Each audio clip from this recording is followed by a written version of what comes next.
நண்பர்களே, இனி வருகின்ற நாட்கள் அனைத்தும் நல்ல நாளாக மாறட்டும். இன்னைக்கு நம்ம வாழ்க்கையில் பார்த்தீங்கன்னா நம்ம படுகின்ற ரொம்ப பெரிய கஷ்டத்திற்கும் பார்த்தீங்கன்னா சுப நிகழ்ச்சிகளுக்கு ஏற்படக்கூடிய தடைகளுக்கு முக்கிய காரணம் என்னன்னா முன்னோர்களுடைய வழிபாட்டை மறந்து இருப்பது தாங்க. முன்னோர்களுடைய சாபமாக கூட இருந்தாலும் இந்த மாதிரியான பிரச்சனைகள் தொடர்ந்து நம்ம வாழ்க்கையில் இருந்து கொண்டே இருக்குங்க. பொதுவாக நீங்கள் முன்னோர்களை நினைத்து அமாவாசை தினத்தில் உரிய வழிபாடுகளை மேற்கொண்டாலே நமக்கு இருக்கக்கூடிய பிரச்சனைகள் படிப்படியாக விலக ஆரம்பிக்கும். இந்த ஆண்டு புரட்டாசி மாதம் அமாவாசை என்று கொடுக்க வேண்டிய தர்ப்பணம் திதி தவறிவிட்டதுன்னு மறந்தவங்க தவறாமல் இந்த ஆண்டு பார்த்தீங்கன்னா பங்குனி மாதத்தில் அமைந்த அமாவாசை என்று நீங்கள் உரிய பார்த்தீங்கன்னா தர்ப்பணமும் திதியும் கொடுத்தாலே முன்னோர்களுடைய கோபத்திலிருந்து நிச்சயம் விடுபட முடியுங்க. இந்த நாளை எந்த முறையில் பார்த்தீங்கன்னா தர்ப்பணமும் திதியும் கொடுக்கணும், அமாவாசை நாளில் என்ன மாதிரியான விஷயங்களை செய்தால் நம்ம வாழ்க்கையில் பார்த்தீங்கன்னா மிகப்பெரிய மாற்றத்தையும் வெற்றியும் உண்டாகுன்னு தெரிஞ்சுக்கலாங்க. மேலும் இந்த நாளில் குறிப்பாக சில விஷயங்களை செய்யாமல் இருந்தாலே தீராத பாவத்திலிருந்து நம்ம விடுபட முடியுங்க. அமாவாசை நாளில் எந்த முறையில் வழிபடலான்னு தெரிஞ்சுக்கொள்ள இந்த ஒரு பதிவை கடைசி வரைக்கும் ஸ்கிப் பண்ணாமல் பாருங்கள். மேலும் நீங்கள் புதியவராக இருந்தீங்கன்னா மறக்காமல் நம்ம சேனலை சப்ஸ்கிரைப் பண்ணிவிட்டு கூடவே இருக்க பெல் பட்டனை கிளிக் பண்ணிக்கோங்க. தனிப்பட்ட முறையில் உங்கள் ஜாதக ரீதியாக இருக்கக்கூடிய பிரச்சனைக்கு சரியான ஒரு பரிகாரத்தை பெற்றுக்கொள்ள வீடியோவில் டிஸ்கிரிப்ஷனில் ஃபோன் நம்பர் கொடுத்துருக்கோம். அந்த நம்பருக்கு நீங்கள் கால் பண்ணி தெரிஞ்சுக்கலாம். வாங்க நண்பர்களே, வீடியோக்குள்ளே போகலாம். தமிழ் பஞ்சாங்கத்தின்படி தமிழ் ஆண்டுகளின் அடிப்படையிலும் நீங்கள் பார்த்தீங்கன்னா 12 மாதங்களை கடைசி மாதமான இந்த பங்குனி மாதத்தில் வரக்கூடிய அமாவாசை ரொம்பவே சிறப்புங்க. நம்ம வாழ்க்கையில் அள்ள குறையாத செல்வத்தை தரக்கூடிய இந்த நாளில் பார்த்தீங்கன்னா எந்த முறையில் தர்ப்பணம் செய்யலாம்.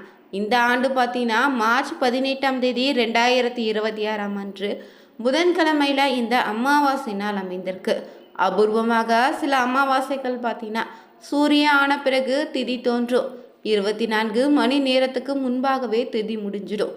ஆனால் அந்த வகையில் இந்த அமாவாசை பார்த்தீங்கன்னா 24 மணி நேரத்துக்கும் குறைவாக தாங்க இருக்குது. கடந்த ஆண்டு பார்த்தீங்கன்னா பங்குனி மாத அமாவாசை என்று சூரிய கிரகணம் ஏற்பட்டது.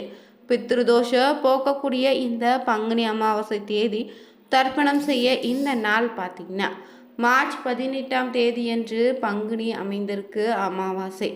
இந்த நாள் 8/28ஆம் தேதி அன்று தொடங்கி அடுத்த நாள் பார்த்தீங்கன்னா 7/29 வரை பார்த்தீங்கன்னா அமாவாசை திதி இருக்குதுங்க. அதனால் உங்கள் முன்னோர்களுக்கு தர வேண்டிய தர்ப்பணமும் திதியும் கொடுத்துடுங்க.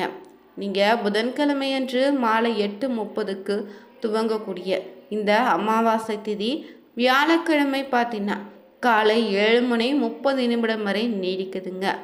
உதய திதியின் அடிப்படையில் பார்த்தீங்கன்னா வியாழன் அன்று அமாவாசை அனுஷ்டிக்கலாம். ஆனால் வியாழக்கிழமை காலையிலே திதி முடிவெடுதால புதன்கிழமைனாலே அமாவாசையில் தர்ப்பணம் செய்திடுங்க. மேலும் இந்த அமாவாசை பார்த்தீங்கன்னா சூரியனும் சந்திரனும் ஒரே ராசியில் சஞ்சரிக்கிறாங்க.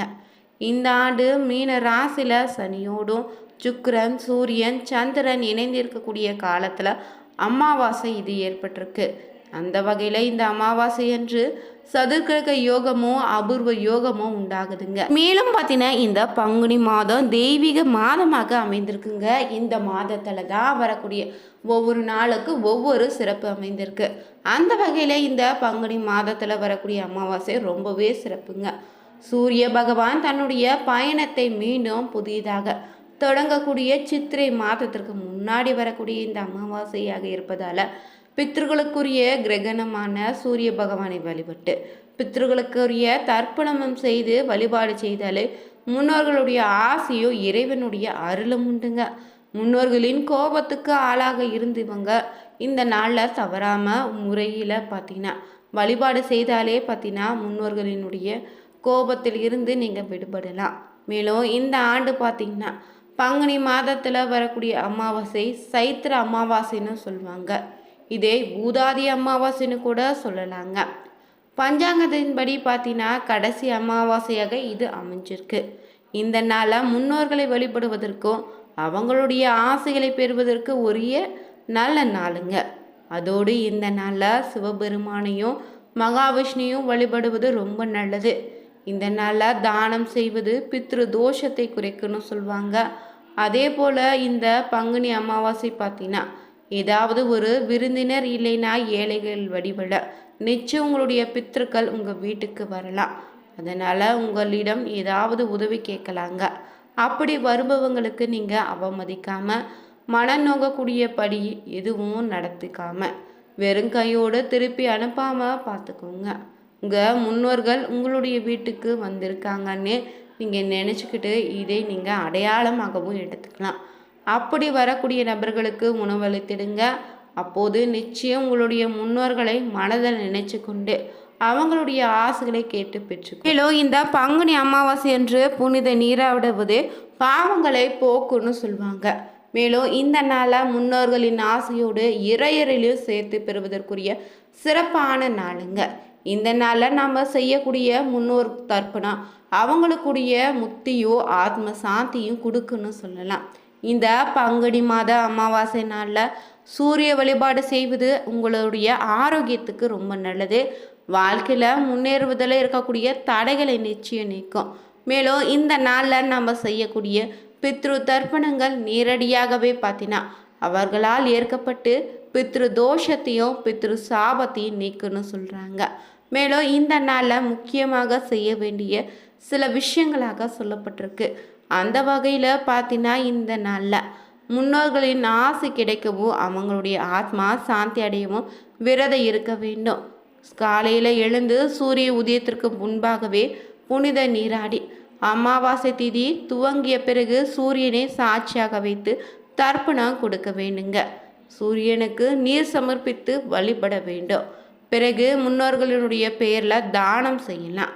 அதே போல் தர்ப்பணம் குடித்து முடித்த பிறகு நீங்கள் ஏழைகள் வயதானவங்கள்னே பிராமணர்கள்னே உங்களால் முடிந்த அளவு யாருக்காவது தானம் செய்திடுங்க. அதே போல் யாராவது ஒருவருக்காவது இந்த நாளில் அன்னதானம் அளிப்பது ரொம்ப நல்லது. அதே போல் காகத்திற்கு இந்த நாளில் உணவிடுவதும் பூனைக்கு பால் கொடுப்பது பசு மாட்டிற்கு அகத்திக்கீரை இல்லைன்னா வெள்ளம் கலந்த பச்சரிசி கொடுப்பதோ சிறப்பான ஒரு பலனை உங்களுக்கு நிச்சயம் பெற்றுத்தரும். மாலை நேரத்தில் பார்த்திங்கன்னா அரச மரத்தடியில் நல்லெண்ணெய் தீபம் ஏற்றி வழிபடுங்க.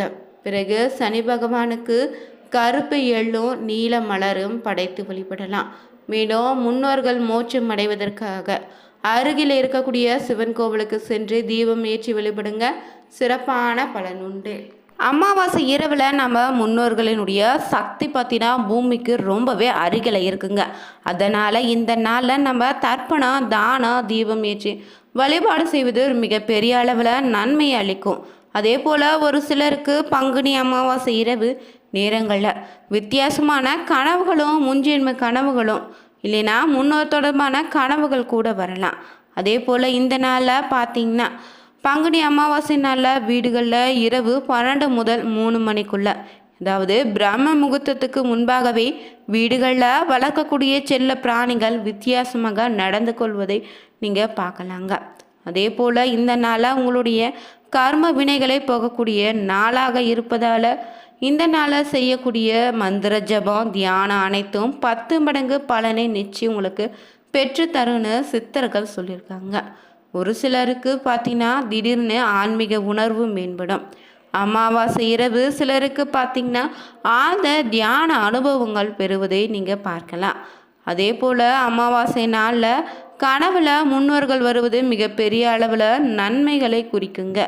இந்த சித்தர்கள் பங்குனி அமாவாசையை கர்ம வாயில் திறக்கக்கூடிய நாள்னு குறிப்பிடுறாங்க. அமாவாசை நாளில் நம்ம வழிபடுவதால் பார்த்தீங்கன்னா முன்னோர்களுக்கான தர்ப்பணம் கொடுக்குவதன் மூலம் வீட்டில் இருக்கக்கூடிய பிரச்சனை நீங்கும், பித்ருதோஷம் நீங்கி குடும்பத்தில் அமைதி வம்சம் தலைக்குங்க. நீண்ட நாள் கோரிக்கைகள் நிறைவேற இந்த நாளை தவறாமல் பயன்படுத்திக்கோங்க. அதே போல் இந்த நாளில் நீர்நிலைகளில் புனித நீராடி முன்னோர்களை வணங்கிட்டு காகத்திற்கு உணவளித்து குலதெய்வத்தையும் சிவன் கோவில்களில் அகல் விளக்கேற்றி வழிபட்டால் சிறப்பான பலன் உண்டுங்க. தவறாமல் இந்த நாளில் பார்த்தீங்கன்னா காலையில் முன்னோர்கள் வழிபாட்டை முடித்த பிறகு மாலை நேரத்தில் அருகில் இருக்கக்கூடிய அம்மன் ஆலயத்திற்கு சென்று நெய் தீபம் ஏற்றி மனதார பிரார்த்தனை செய்திடுங்க. சிவன் கோவிலுக்கும் சென்று வழிபடுவதன் மூலம் முன்னோர்களுடைய ஆசை உண்டு.